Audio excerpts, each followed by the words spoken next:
Esto es Querigma, un mensaje al corazón. Bienvenidos. Querigma, un mensaje al corazón. Siempre será una bendición el levantarse cada mañana y darle infinitas gracias a Dios. Hoy nosotros meditamos el Evangelio de San Mateo en el capítulo 13, en el verso 24 al 23. Es la continuidad del relato de la parábola del sembrador. Hoy seguimos con ese relato, pero también con dos parábolas más que nos van a llevar a una comprensión de lo que es el reino de Dios y por lo tanto a comprender la lógica divina. Y hablando de lógicas y hablando de comprensión del reino de Dios, a veces nosotros manejamos muchos imaginarios inadecuados y muchos pensamientos totalmente distintos a lo que Jesús de Nazaret nos quiere comunicar y dar a conocer a través de su palabra. Y vamos a tener presente esto en este día domingo, que meditamos en este texto de Mateo. Hoy el texto nos presenta a nosotros tres parábolas. Y la explicación también de la primera parábola, de la parábola del sembrador. Pero aparte también nosotros encontramos la parábola de la cizaña y el trigo, la del granito de mostaza y la de la levadura. Y tienen algo en particular, una misma finalidad. ¿Saben qué quiere hacer estas lecturas hoy y estas parábolas? Quieren corregir las expectativas de los coterráneos, de los contemporáneos de Jesús, que creían que el reino de Dios iba a venir con muchos portentos y que pensaban que Jesús iba a crear una ley nacionalista y que pensaban que Jesús venía como un líder político,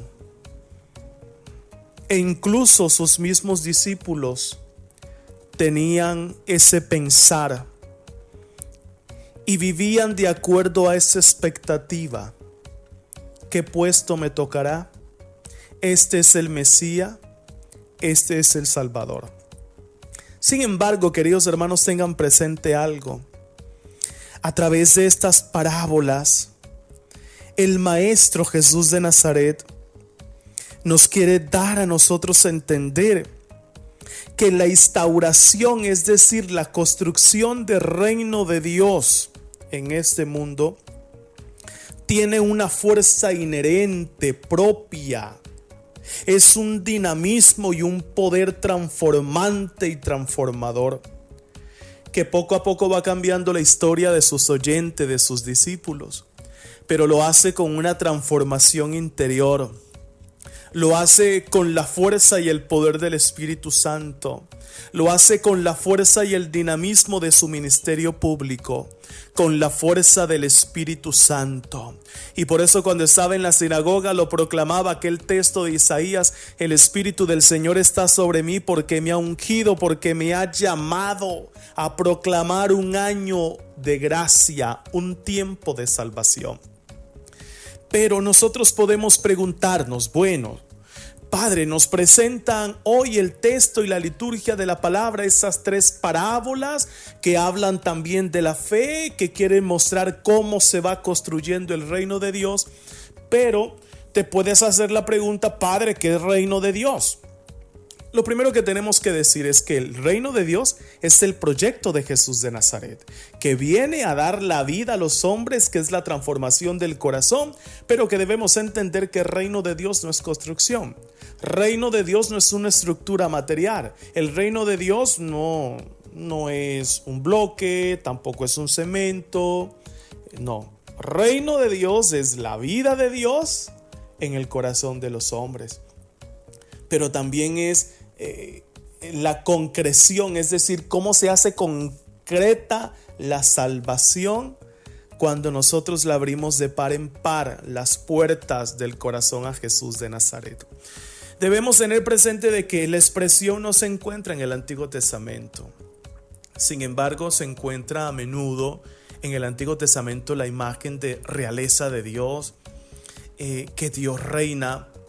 En efecto, tenemos que tener algo presente. El reino de Dios, incluso como viene presentado en el Nuevo Testamento, es sobre todo la acción de Dios que reina y la situación nueva que resulta de su reinar.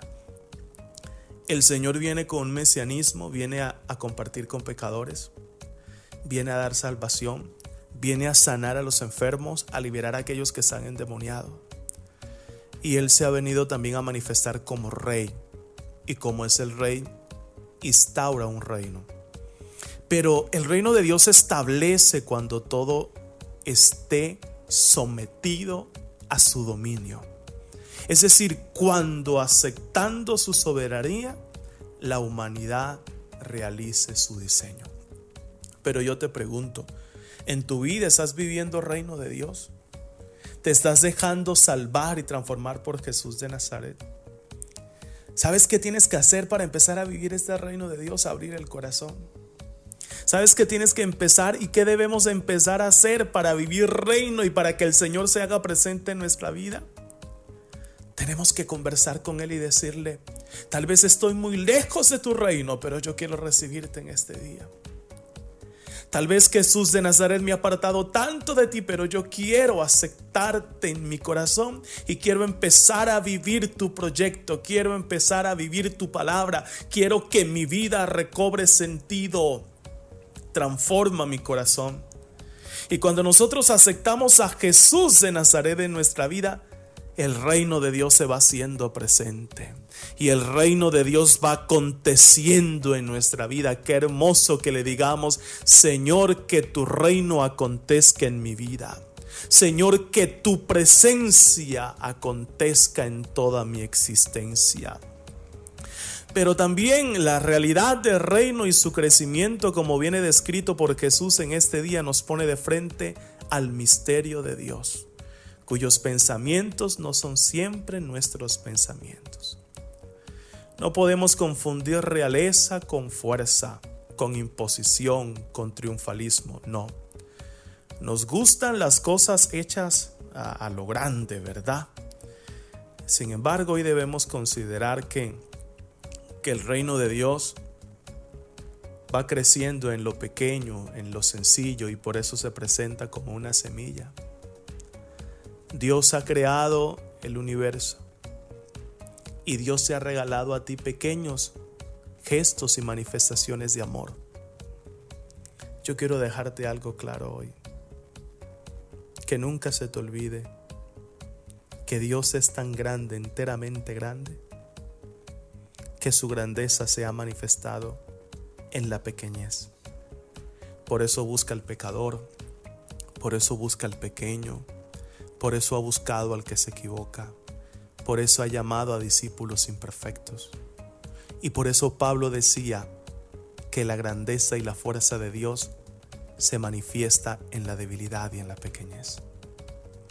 Oye, cuando sientas que te estás creciendo en la vida y que te sientes más que los demás, te voy a invitar a dos cosas. Primero, date una vueltica por el cementerio. Y lo segundo, recuerda de dónde te sacó el Señor. Recuerdan cuáles son aquellos baches en tu vida y aquellas experiencias que más te han causado vergüenza y culpa, para que tú entiendas que debes y debemos ser pequeños para que la grandeza y la fuerza de Dios radique en nuestra vida. ¿Queremos vivir reino de Dios? Empecemos a reconocer a Dios en las pequeñas cosas. ¿Queremos vivir reino de Dios? Empecemos a abrirle el corazón a Jesús. ¿Queremos vivir el reino de Dios? Empecemos a amar a los demás. El que tenga oídos para oír, que oiga.